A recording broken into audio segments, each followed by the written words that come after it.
श्रीगणेशाय नमः। वागर्थाविव सम्पृक्तौ वागर्थप्रतिपत्तये जगतः पितरौ वन्दे पार्वती परमेश्वरौ। श्रीमद्भागवत महापुराण दशम स्कंध 60वां अध्याय श्री कृष्ण रुक्मिणी संवाद। ओम नमो भगवते वासुदेवाय।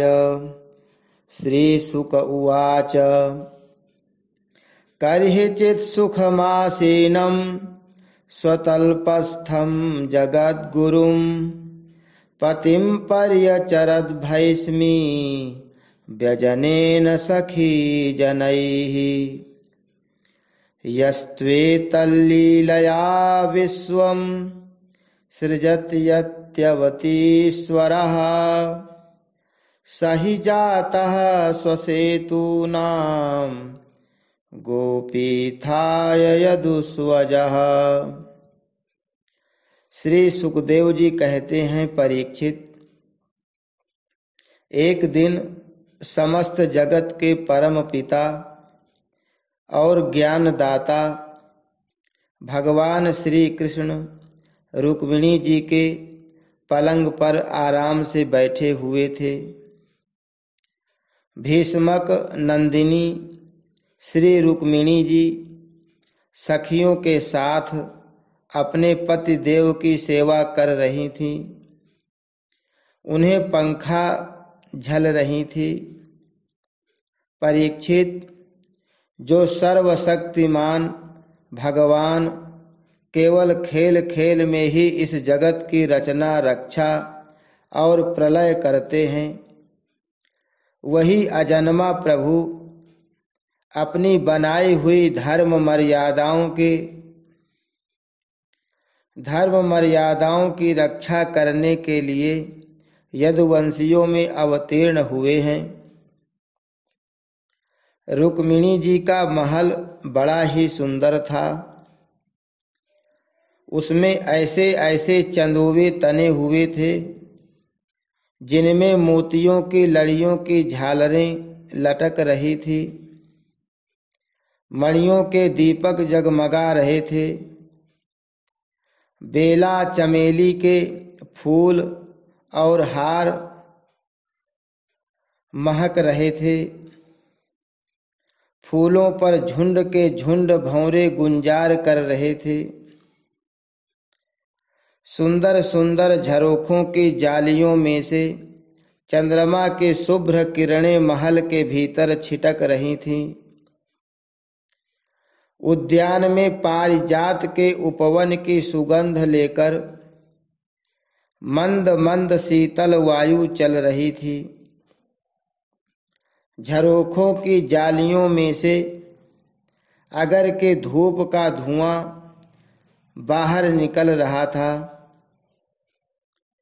ऐसे महल में दूध के फेन के समान कोमल और उज्ज्वल बिछौनों से युक्त सुंदर पलंग पर भगवान श्री कृष्ण बड़े आनंद से विराजमान थे और रुक्मिणी जी त्रिलोकी के स्वामी को पति रूप में प्राप्त करके उनकी सेवा कर रही थी। रुक्मिणी जी ने अपनी सखी के हाथ से वह चंवर ले लिया जिसमें रत्नों की डांडी लगी थी और परम रूपवती लक्ष्मी रूपिणी देवी रुक्मिणी जी उसे डुला डुलाकर भगवान की सेवा करने लगीं। उनके कर कमलों में जड़ाऊ अंगूठियां, कंगन और चंवर शोभा पा रहे थे। चरणों में मणि जटित पायजेब रुनझुन कर रहे थे। अंचल के नीचे छिपे हुए स्तनों की केसर की लालिमा से हार लाल लाल जान पड़ता था और चमक रहा था। नितंब भाग में बहुमूल्य करधनी की लड़ियां लटक रही थीं।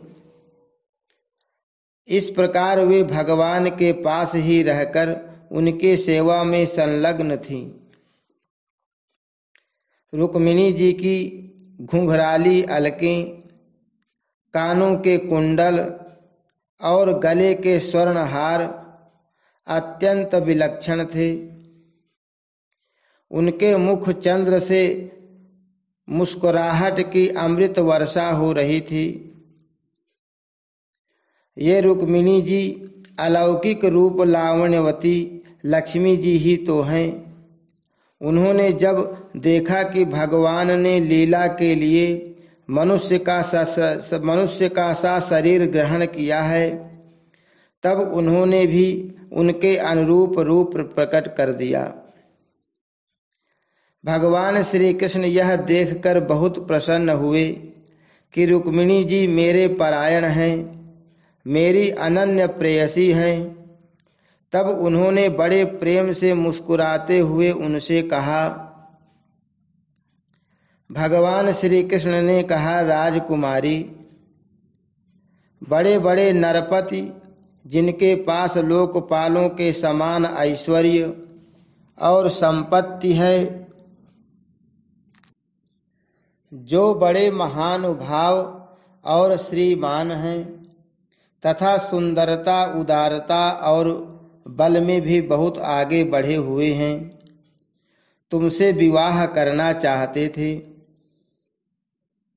तुम्हारे पिता और भाई भी उन्हीं के साथ तुम्हारा विवाह करना चाहते थे। यहाँ तक कि उन्होंने वाग्दान भी कर दिया था।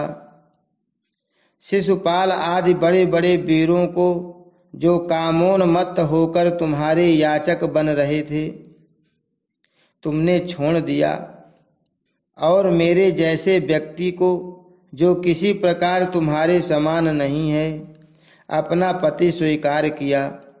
ऐसा तुमने क्यों किया? सुंदरी, देखो, हम जरासंध आदि राजाओं से डरकर समुद्र की शरण में आ बसे हैं। बड़े बड़े बलवानों से हमने वैर बांध रखा है और प्रायः राज सिंहासन के अधिकार से भी हम वंचित ही हैं। सुंदरी, हम किस मार्ग के अनुयायी हैं, हमारा कौन सा मार्ग है, यह भी लोगों को अच्छी तरह मालूम नहीं है। हम लोग लौकिक व्यवहार का भी ठीक ठीक पालन नहीं करते। अनुनय विनय के द्वारा स्त्रियों को रिझाते भी नहीं। जो स्त्रियां हमारे जैसे पुरुषों का अनुसरण करती हैं, उन्हें प्रायः क्लेश ही क्लेश भोगना पड़ता है। सुंदरी, हम तो सदा के अकिंचन हैं, न तो हमारे पास कभी कुछ था और न रहेगा। ऐसे ही अकिंचन लोगों से हम प्रेम भी करते हैं और वे लोग भी हमसे प्रेम करते हैं। यही कारण है कि अपने को धनी समझने वाले लोग प्रायः हमसे प्रेम नहीं करते, हमारी सेवा नहीं करते। जिनका धन, कुल, ऐश्वर्य, सौंदर्य और आय अपने समान नहीं होती है, उन्हीं से विवाह और मित्रता का संबंध करना चाहिए। जो अपने से श्रेष्ठ या अधम हो, उनसे नहीं करना चाहिए। विदर्भ राजकुमारी, तुमने अपनी अदूरदर्शिता के कारण इन बातों का विचार नहीं किया और बिना जाने बूझे भिक्षुकों से मेरी झूठी प्रशंसा सुनकर मुझ गुणहीन को वरण कर लिया। अब भी कुछ बिगड़ा नहीं है। तुम अपने अनुरूप किसी श्रेष्ठ क्षत्रिय को वरण कर लो, जिसके द्वारा तुम्हारी इहलोक और परलोक की सारी आशा अभिलाषाएं पूरी हो सकें। सुंदरी, तुम जानती ही हो कि शिशुपाल, साल्व, जरासंध, दंतवक्त्र आदि नरपति और तुम्हारा बड़ा भाई रुक्मी सभी मुझसे द्वेष करते थे। कल्याणी, वे सब बल पौरुष के मद से अंधे हो रहे थे, अपने सामने किसी को कुछ नहीं गिनते थे। उन दुष्टों का मान मर्दन करने के लिए ही मैंने तुम्हारा हरण किया था और कोई कारण नहीं था। निश्चय ही हम उदासीन हैं, हम स्त्री संतान और धन के लोलुप नहीं हैं, निष्क्रिय और देह गेह से संबंध रहित दीप शिखा के समान साक्षी मात्र हैं। हम अपने आत्मा के साक्षात्कार से ही पूर्ण काम हैं, कृतकृत्य हैं। श्री सुखदेव जी कहते हैं, परीक्षित, भगवान श्री कृष्ण के क्षण भर के लिए भी अलग न होने के कारण रुक्मिणी जी को यह अभिमान हो गया था कि मैं इनकी सबसे अधिक प्यारी हूं। इसी गर्व की शांति के लिए इतना कहकर भगवान चुप हो गए। परीक्षित, जब रुक्मिणी जी ने अपने परम प्रियतम पति त्रिलोकेश्वर भगवान की यह अप्रिय वाणी सुनी, जो पहले कभी नहीं सुनी थी, तब वे अत्यंत भयभीत हो गईं। उनका हृदय धड़कने लगा। वे रोते रोते चिंता के अगाध समुद्र में डूबने उतराने लगीं। वे अपने कमल के समान कोमल और नखों की लालिमा से कुछ कुछ लाल प्रतीत होने वाले चरणों से धरती कुरेदने लगीं। अंजन से मिले हुए काले काले आंसू केसर से रंगे हुए वक्षस्थल को धोने लगे। मुंह नीचे को लटक गया। अत्यंत दुख के कारण उनकी वाणी रुक गई और वे ठिठकी हुई रह गईं। अत्यंत व्यथा, भय और शोक के कारण विचार शक्ति लुप्त हो गई। वियोग की संभावना से वे तत्क्षण इतनी दुबली हो गईं कि उनकी कलाई का कंगन तक खिसक गया।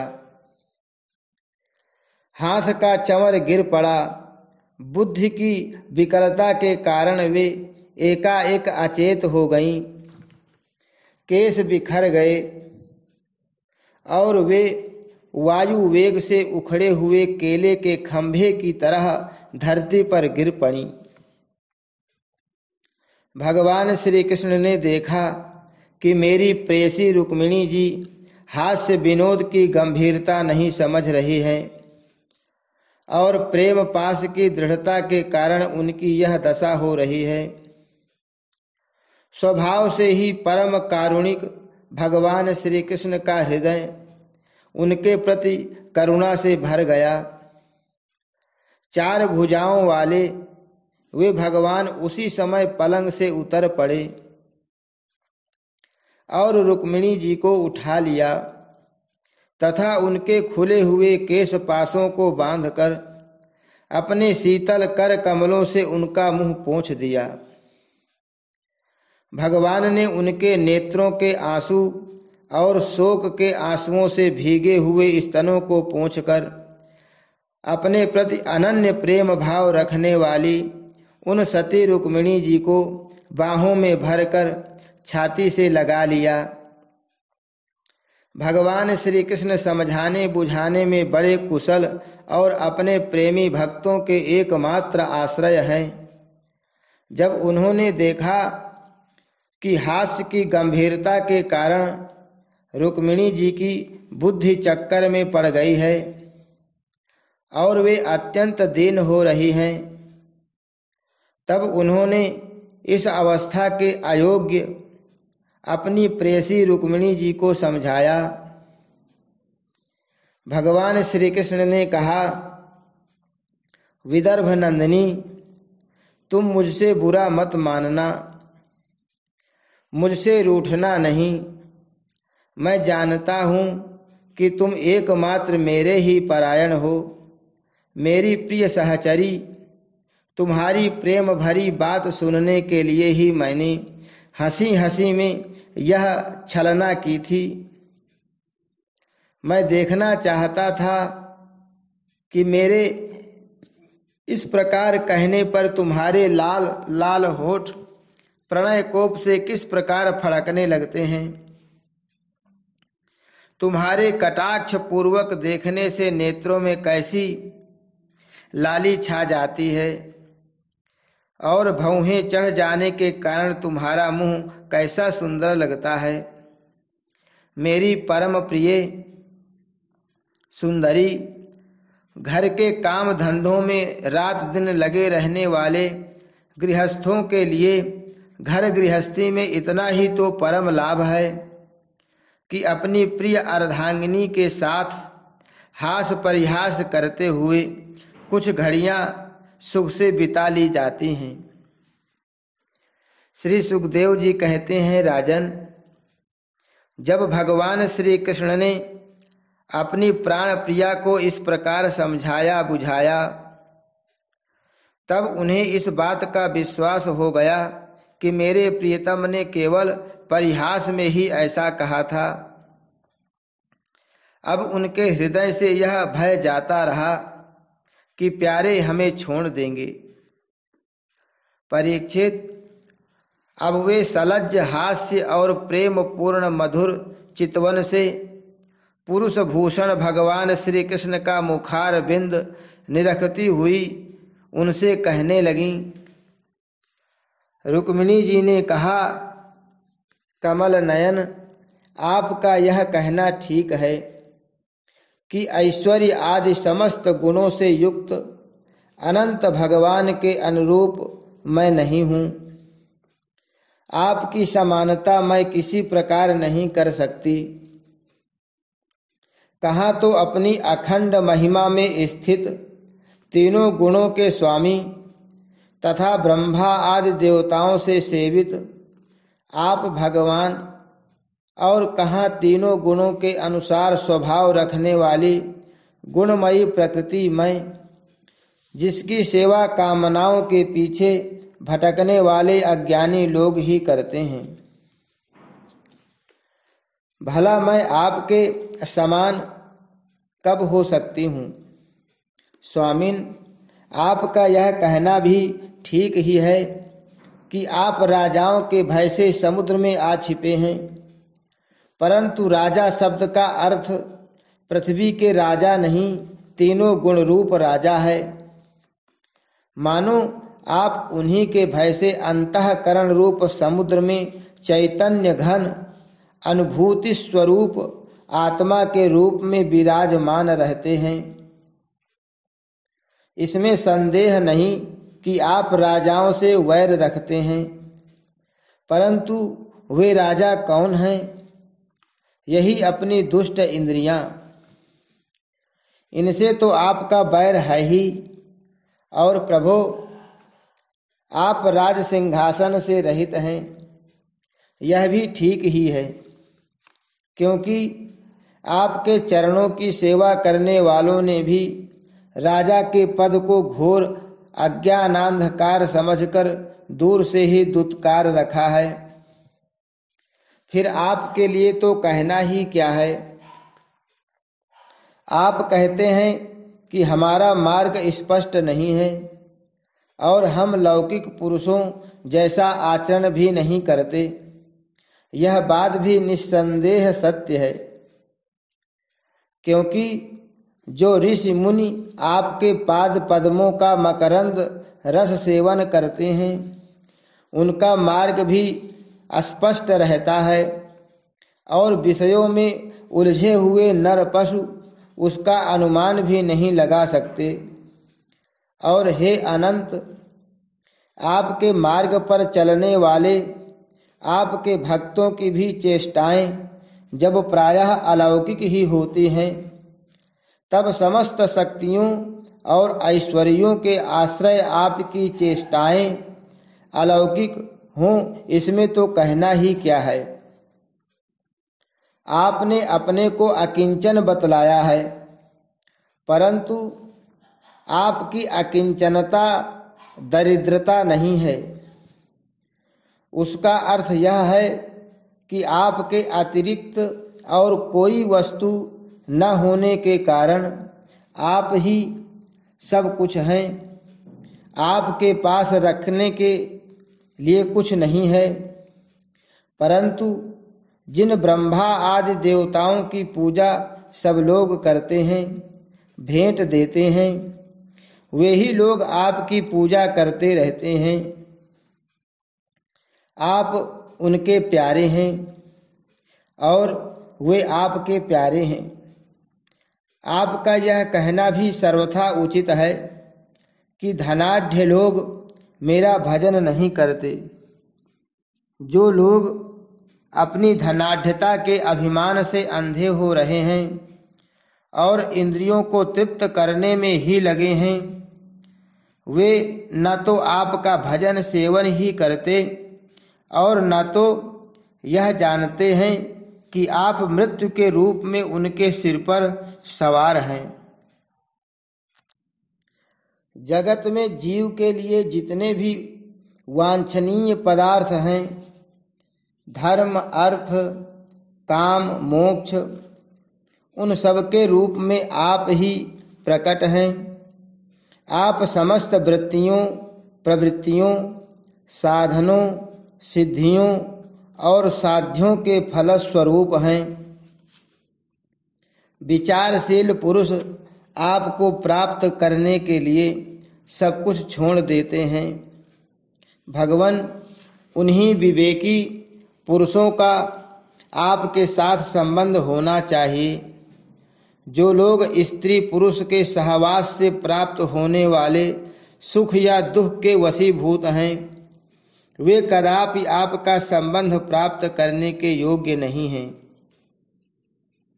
यह ठीक है कि भिक्षुकों ने आपकी प्रशंसा की है, परंतु किन भिक्षुकों ने? उन परम शांत सन्यासी महात्माओं ने आपकी महिमा और प्रभाव का वर्णन किया है, जिन्होंने अपराधी से अपराधी व्यक्तियों को भी दंड न देने का निश्चय कर लिया है।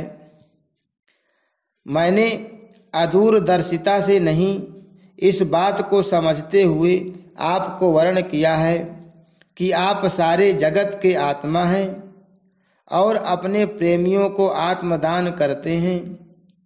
मैंने जानबूझकर उन ब्रह्मा आदि देवराज इंद्र आदि का भी इसीलिए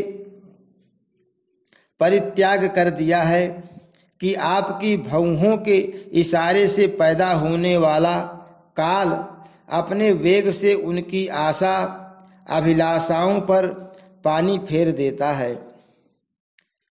फिर दूसरों की शिशुपाल, दंतवक्त्र या जरासंध की तो बात ही क्या है। सर्वेश्वर आर्यपुत्र, आपकी यह बात किसी प्रकार युक्ति संगत नहीं मालूम होती कि आप राजाओं से भयभीत होकर समुद्र में आ बसे हैं, क्योंकि आपने केवल अपने शार्ंग धनुष के टंकार से मेरे विवाह के समय आए हुए समस्त राजाओं को भगाकर अपने चरणों में समर्पित मुझ दासी को उसी प्रकार हरण कर लिया, जैसे सिंह अपनी कर्कश ध्वनि से वन पशुओं को भगाकर अपना भाग ले आवे। कमल नयन, आप कैसे कहते हैं कि जो मेरा अनुसरण करता है उसे प्रायः कष्ट ही उठाना पड़ता है। प्राचीन काल के अंग पृथु, भरत, ययाति और गय आदि जो बड़े बड़े राज राजेश्वर अपना अपना एक छत्र साम्राज्य छोड़कर आपको पाने की अभिलाषा से तपस्या करने वन में चले गए थे, वे आपके मार्ग का अनुसरण करने के कारण क्या किसी प्रकार का कष्ट उठा रहे हैं? आप कहते हैं कि तुम और किसी राजकुमार का वर्ण कर लो। भगवान, आप समस्त गुणों के एकमात्र आश्रय हैं।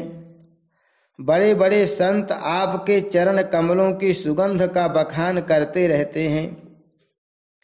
उसका आश्रय लेने मात्र से लोग संसार के पाप ताप से मुक्त हो जाते हैं। लक्ष्मी सर्वदा उन्हीं में निवास करती है। फिर आप बतलाइए कि अपने स्वार्थ और परमार्थ को भली भांति समझने वाली ऐसी कौन सी स्त्री है जिसे एक बार उन चरण कमलों की सुगंध सूंघने को मिल जाए और फिर वह उनका तिरस्कार करके ऐसे लोगों का वर्ण करे जो सदा मृत्यु, रोग, जन्म, जरा आदि भयों से युक्त हैं। कोई भी बुद्धिमती स्त्री ऐसा नहीं कर सकती। प्रभो, आप सारे जगत के एकमात्र स्वामी हैं। आप ही इस लोक और परलोक में समस्त आशाओं को पूर्ण करने वाले एवं आत्मा हैं। मैंने आपको अपने अनुरूप समझकर ही वर्ण किया है। मुझे अपने कर्मों के अनुसार विभिन्न योनियों में भटकना पड़े, इसकी मुझको परवाह नहीं है। मेरी एकमात्र अभिलाषा यही है कि मैं सदा अपना भजन करने वालों का मिथ्या संसार भ्रम निवृत्त करने वाले तथा उन्हें अपना स्वरूप तक दे डालने वाले आप परमेश्वर के चरणों की शरण में रहूं। अच्युत शत्रुसूदन, गधों के समान घर का बोझा ढोने वाले, बैलों के समान गृहस्थी के व्यापारों में जुटे रहकर कष्ट उठाने वाले, कुत्तों के समान तिरस्कार सहने वाले, बिलाव के समान कृपण और हिंसक तथा कृत दासों के समान स्त्री की सेवा करने वाले, शिशुपाल आदि राजा लोग, जिन्हें वर्ण करने के लिए आपने मुझे संकेत किया है, उसी अभागिनी स्त्रियों के पति हूँ, जिनके कानों में भगवान शंकर, ब्रह्मा आदि देवेश्वरों की सभा में गाई जाने वाले आपकी लीला कथा ने प्रवेश नहीं किया है। यह मनुष्य का शरीर जीवित होने पर भी मुर्दा ही है। ऊपर से चमड़ी, दाढ़ी, मूछ, रोएं, नख और केशों से ढका हुआ है, परंतु इसके भीतर मांस, हड्डी, खून, कीड़े, मल मूत्र, कफ, पित्त और वायु भरे पड़े हैं। इसे वही मूढ़ स्त्री अपना प्रियतम पति समझकर सेवन करती है, जिसे कभी आपके चरणार बिंद के मकरंद की सुगंध सूंघने को नहीं मिली है। कमल नयन, आप आत्मा राम हैं। मैं सुंदरी अथवा गुणवती हूँ, इन बातों पर आपकी दृष्टि नहीं जाती, अतः आपका उदासीन रहना स्वाभाविक है। फिर भी आपके चरण कमलों में मेरा सुदृढ़ अनुराग हो, यही मेरी अभिलाषा है। जब आप इस संसार की अभिवृद्धि के लिए उत्कट रजोगुण स्वीकार करके मेरी ओर देखते हैं, तब वह भी आपका परम अनुग्रह ही है। मधुसूदन, आपने कहा कि किसी अनुरूप वर को वर्ण कर लो।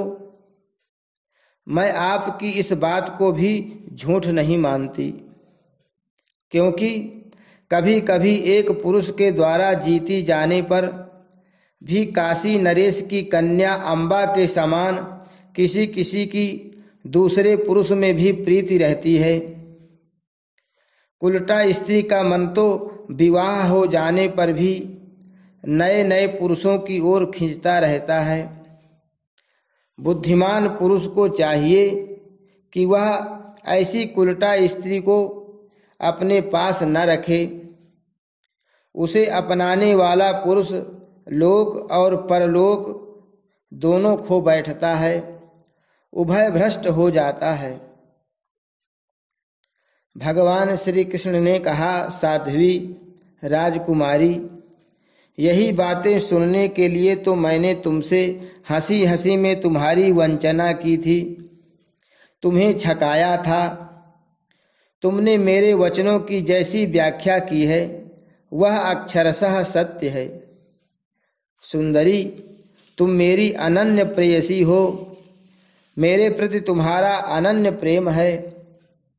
तुम मुझसे जो जो अभिलाषाएं करती हो वे तो तुम्हें सदा सर्वदा प्राप्त ही हैं, और यह बात भी है कि मुझसे की हुई अभिलाषाएं सांसारिक कामनाओं के समान बंधन में डालने वाली नहीं होती, बल्कि वे समस्त कामनाओं से मुक्त कर देती हैं। पुण्यमयी प्रिय, मैंने तुम्हारा पति प्रेम और पातिव्रत्य भी भली भांति देख लिया। मैंने उल्टी सीधी बात कह कह कर तुम्हें विचलित करना चाहा था, परंतु तुम्हारी बुद्धि मुझसे तनिक भी इधर उधर नहीं हुई। प्रिय, मैं मोक्ष का स्वामी हूँ, लोगों को संसार सागर से पार करता हूँ। जो सकाम पुरुष अनेक प्रकार के व्रत और तपस्या करके दाम्पत्य जीवन के विषय सुख की अभिलाषा से मेरा भजन करते हैं, वे मेरी माया से मोहित हैं। मानिनी प्रिय, मैं मोक्ष तथा संपूर्ण संपदाओं का आश्रय हूँ, अधीश्वर हूँ। मुझ परमात्मा को प्राप्त करके भी जो लोग केवल विषय सुख के साधन संपत्ति की ही अभिलाषा करते हैं, मेरी पराभक्ति नहीं चाहते, वे बड़े मंदभागी हैं। क्योंकि विषय सुख तो नरक में और नरक के ही समान सूकर कूकर आदि योनियों में भी प्राप्त हो सकते हैं, परंतु उन लोगों का मन तो विषयों में ही लगा रहता है, इसलिए उन्हें नरक में जाना भी अच्छा जान पड़ता है। गृहेश्वरी प्राण प्रिय, यह बड़े आनंद की बात है कि तुमने अब तक निरंतर संसार बंधन से मुक्त करने वाली मेरी सेवा की है। दुष्ट पुरुष ऐसा कभी नहीं कर सकते। जिन स्त्रियों का चित्त दूषित कामनाओं से भरा हुआ है और जो अपने इंद्रियों की तृप्ति में ही लगी रहने के कारण अनेक प्रकार के छल छंद रचती रहती हैं, उनके लिए तो ऐसा करना और भी कठिन है। मानिनी, मुझे अपने घर भर में तुम्हारे समान प्रेम करने वाली भार्या और कोई दिखाई नहीं देती, क्योंकि जिस समय तुमने मुझे देखा नहीं था, केवल मेरी प्रशंसा सुनी थी, उस समय भी अपने विवाह में आए हुए राजाओं की उपेक्षा करके ब्राह्मण के द्वारा मेरे पास गुप्त संदेश भेजा था। तुम्हारा हरण करते समय मैंने तुम्हारे भाई को युद्ध में जीतकर उसे विरूप कर दिया था, और अनिरुद्ध के विवाहोत्सव में चौसे पर खेलते समय बलराम जी ने तो उसे मार ही डाला, किंतु हमसे वियोग हो जाने की आशंका से तुमने चुपचाप वह सारा दुख सह लिया, मुझसे एक बात भी नहीं कही। तुम्हारे इस गुण से मैं तुम्हारे वश हो गया हूँ। तुमने मेरी प्राप्ति के लिए दूत के द्वारा अपना गुप्त संदेश भेजा था, परंतु जब तुमने मेरे पहुंचने में कुछ विलंब होता देखा, तब तुम्हें यह सारा संसार सूना देखने लगा। उस समय तुमने अपना यह सर्वांग सुंदर शरीर किसी दूसरे के योग्य न समझकर इसे छोड़ने का संकल्प कर लिया था। तुम्हारा यह प्रेम भाव तुम्हारे ही अंदर रहे, हम इसका बदला नहीं चुका सकते। तुम्हारे इस सर्वोच्च प्रेम भाव का केवल अभिनंदन करते हैं। श्री सुखदेव जी कहते हैं, परीक्षित, जगदीश्वर भगवान श्री कृष्ण आत्मा राम हैं। वे जब मनुष्यों की सी लीला कर रहे हैं तब उसमें दाम्पत्य प्रेम को बढ़ाने वाले विनोद भरे वार्तालाप भी करते हैं और इस प्रकार लक्ष्मी रूपिणी रुक्मिणी जी के साथ विहार करते हैं। भगवान श्री कृष्ण समस्त जगत को शिक्षा देने वाले और सर्वव्यापक हैं। वे इसी प्रकार दूसरी पत्नियों के महलों में भी गृहस्थों के समान रहते और गृहस्थोचित धर्म का पालन करते थे। हरि शरणम। श्री कृष्णार्पणमस्तु।